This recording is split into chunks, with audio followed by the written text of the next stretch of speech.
कोलकाता का आरजी कर अस्पताल, जिसकी दीवारें बोल पाती तो गवाही देती कि उस रात अस्पताल में इंसान के भेष में एक शैतान आया था, जिसे तब किसी ने नहीं देखा जब डॉक्टर बिटिया से दरिंदगी कर रहा था। वो हैवान जिसने देश की बेटी की चीखों को किसी के कानों तक नहीं पहुंचने दिया। वो जल्लाद जिसके हाथ एक अबला के जिस्म को नोचते एक पल को भी नहीं सहमे। और वो राक्षस कोई और नहीं बल्कि ये शख्स था। नाम संजय रॉय, उम्र 35 साल, जुर्म लेडी डॉक्टर से रेप और हत्या का इल्जाम।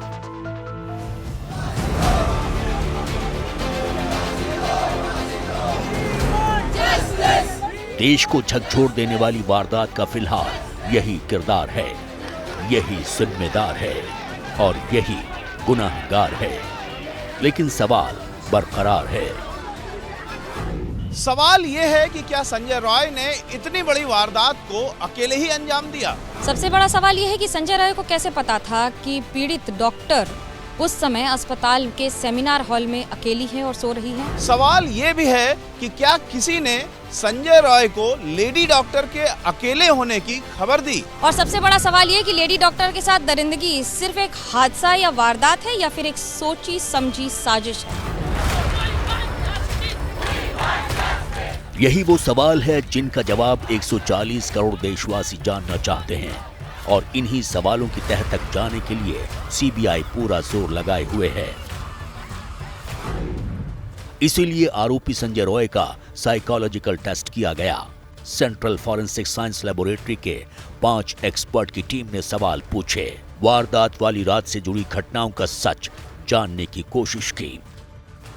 पुलिस के मुताबिक अस्पताल में लेडी डॉक्टर से 35 मिनट तक दरिंदगी की गई थी। उन्हें 35 मिनट का सच सामने लाने के लिए संजय रॉय का साइकोलॉजिकल टेस्ट किया गया। लेकिन ये टेस्ट होता क्या है? इस टेस्ट को साइकोलॉजिकल ऑटोप्सी यानी अपराधी के दिमाग का साइकोलॉजिकल पोस्टमार्टम करना भी कहते हैं। इस टेस्ट में सीबीआई लेड वॉइस एनालिसिस यानी झूठ बोलने की मशीन में संजय रॉय की आवाज को डाल सकती है। इस वॉइस के जरिए ये पता लगाया जा सकता है कि जो सवाल आरोपी से पूछे गए हैं उसका जवाब वो सच दे रहा है या फिर नहीं। टीम ने पूछताछ के लिए बाकायदा सवालों की फहरिस्त बनाई थी। मसलन, तुम्हारा नाम क्या है? तुम्हारे पास कितने मोबाइल फोन्स हैं? दोस्तों के नाम बताओ। किसी से कोई दुश्मनी अगर है तो क्यों है? उनके नाम बताओ। वारदात वाले दिन क्या क्या किया? कहां कहां गए थे? किस किस से मुलाकात की? वारदात की रात क्या तुमने शराब पी थी? अगर हां तो कितनी शराब पी थी? क्या तुम नशे के आदी हो? सेमिनार हॉल क्यों गए थे? तुमने पीड़िता को कहां देखा था? वगैरह वगैरह। सीबीआई 8 और 9 अगस्त की दरमियानी रात का सच जानने की कोशिश कर रही है। लेकिन सवाल यह है कि क्या संजय रॉय ने सच बोला? संजय रॉय वो शख्स है जिसे इस मामले में सबसे पहले गिरफ्तार किया गया था, जिसके खिलाफ सबसे पुख्ता सबूत हैं, जिसे अस्पताल में दाखिल होते और अस्पताल से बाहर निकलते देखा गया। सीबीआई सूत्रों के मुताबिक सीसीटीवी फुटेज में नजर आ रहा है कि आरोपी संजय रॉय 8 अगस्त की रात करीब 11 बजे हॉस्पिटल आया था। वो अस्पताल पहुंचने के बाद करीब 30 मिनट वहां रुका। इन 30 मिनटों में आरोपी संजय रॉय की मूवमेंट अस्पताल में नजर आ रही है। इसके बाद वो दोबारा देर रात 3:45 से 3:50 के बीच अस्पताल आता है और फिर सेमिनार रूम के अंदर जाता हुआ नजर आता है। इसके करीब 35 मिनट बाद वो सेमिनार रूम से बाहर निकलता है। इसके बाद सॉल्ट लेक में मौजूद बैरक में आकर पुलिस कर्मियों के पास सो गया। लेकिन बात सिर्फ इतनी ही नहीं है। लिहाजा देश को झकझोर देने वाली वारदात के सबसे बड़े गुनाहगार के परिचय का पोस्टमार्टम करना जरूरी है। वो भी सवाल के साथ कि कोलकाता कांड के आरोपी संजय रॉय का पूरा सच क्या है। इस सवाल का जवाब कोलकाता के भवानीपुर में मिलता है। भवानीपुर वही इलाका है जहां से ममता बनर्जी चुनाव जीतती हैं। संजय रॉय का परिवार लंबे वक्त से इसी इलाके में रहता है। आरजी कर अस्पताल से भवानीपुर पहुंचने में करीब 1.25 घंटे का वक्त लगता है। तंग गलियों से गुजरते हुए एक छोटा सा कमरा मिलता है। दीवार पर काली मां की तस्वीर थी। कुछ बर्तन थे, एक टेबल फैन भी था। दस्तक देने पर एक बुजुर्ग महिला नजर आती हैं। बताती हैं कि वही संजय रॉय की मां हैं। कहती हैं कि बेटा खुद को पुलिस वाला बताता था। क्या करता था आपका बेटा ये संजय राय? सुना था तो पुलिस में काम करता था और इससे बात हम तो कुछ नहीं जानता। आपको क्या बताया था उसने? हमको कुछ नहीं बताता, काम में जाता रहा आता रहा, बहन लोग भी खाना वाना बना के देता ना, बोलता रहा पुलिस में काम है, यही सुना है। पुलिस में वॉलंटियर था? वॉलंटियर ही मालूम हो, आप तो सुन रहे, आप लोग के ही मालूम होगा। आपको यही पता था कि पुलिस में काम करता है? हाँ, पुलिस में और कुछ नहीं। एक कमरे के घर में संजय रॉय की मां अकेले रहती हैं, लेकिन अड़ोस पड़ोस में कई परिवार हैं जो लेडी डॉक्टर के कातिल को लेकर कई खुलासा करते हैं। बताया जाता है कि संजय रॉय 2019 में सिविल वॉलंटियर के तौर पर कोलकाता पुलिस से जुड़ा था। पहले डिजास्टर मैनेजमेंट ग्रुप में था, बाद में उसे डिपार्टमेंट के वेलफेयर सेल में भेज दिया गया। इस दौरान उसने डिपार्टमेंट में कनेक्शन बना लिए। इसी दम पर उसे पुलिस की 4थी बटालियन के कैंपस में रहने की जगह मिल गई। बाद में उसकी पोस्टिंग आरजी कर हॉस्पिटल में कर दी गई।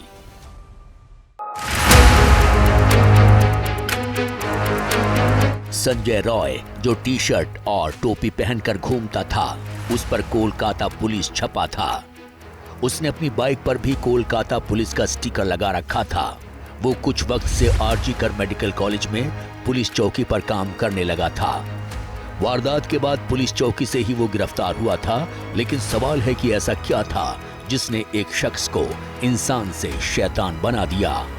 इसका जवाब भी भवानीपुर की उन्हीं तंग गलियों में मिलता है जहां संजय रॉय का परिवार रह रहा था।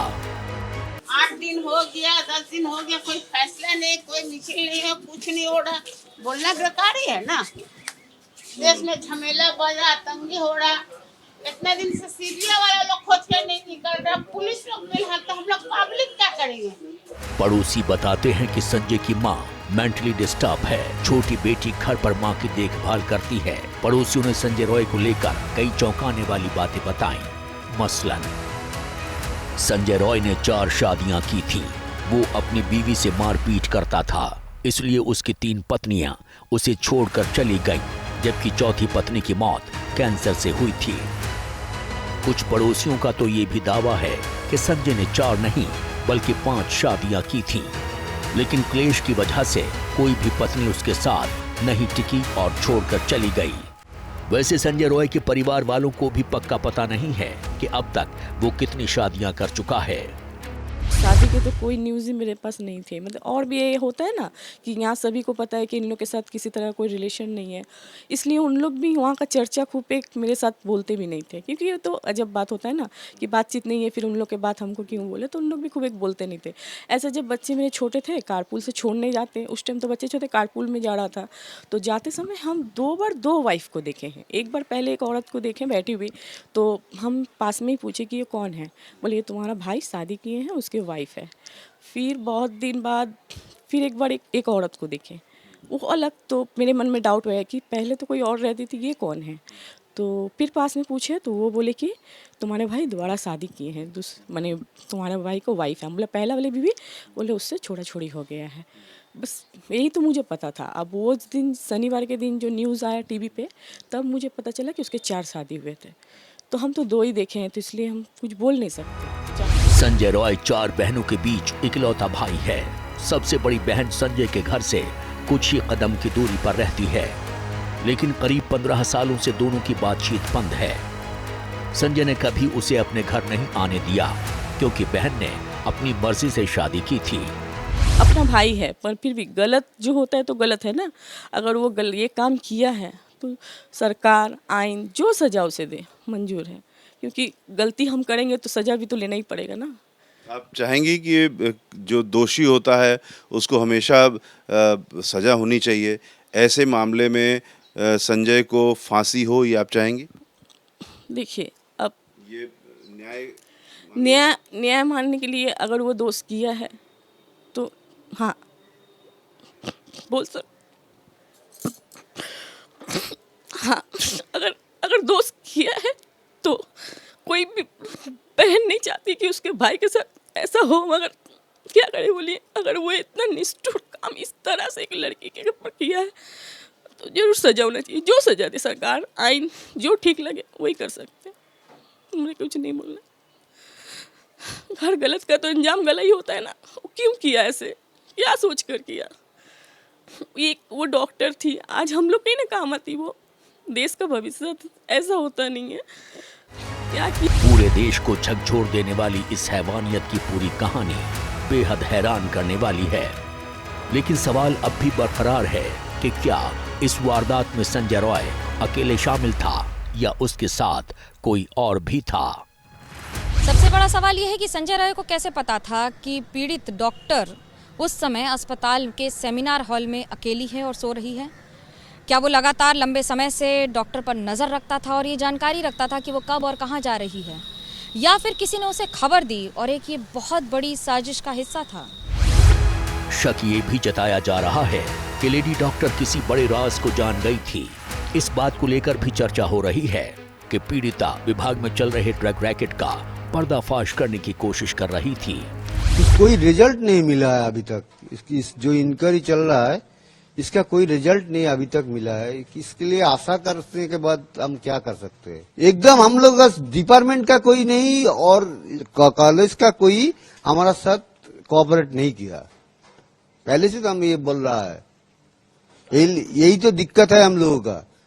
जो डिपार्टमेंट पूरा इसलिए इन्वॉल्व है इसमें। जो क्रिमिनेशन घाट का बारे में बोलता है, श्मशान घाट के बारे में, उधर 3 बॉडी पड़ा हुआ था, लेकिन उसका पहले ही हमारा लड़की का बॉडी जला दिया गया। पूरे मामले पर अस्पताल प्रशासन से लेकर दीदी की पुलिस तक सवालों में है। सवाल ये है कि सुसाइड की कहानी किसने और क्यों फैलाई? परिवार को बेटी का शव 3 घंटे तक क्यों नहीं देखने दिया गया?